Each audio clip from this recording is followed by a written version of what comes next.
আরে পেটে ব্যথা না করলেও পেটে ব্যথার ভ্যান করে শুয়ে থাক, একদম উঠবি না। তুই যত কাজ করবি তোকে তত খাটাবে ওরা।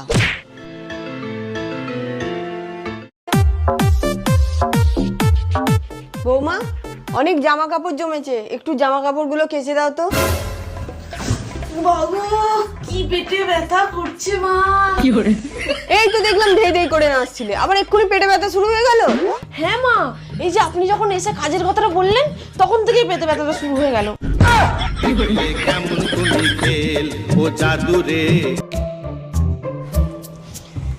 এই না মা, এ মাসের মাইনে। বলছি শোনো, এবার থেকে সব টাকা তুমি আমার কাছে রাখবে। কেন, বাবু সব টাকা আমার কাছেই রাখে। কিন্তু বিয়ের পর তো সব টাকা তার বউয়ের কাছেই রাখে, তাই না মা?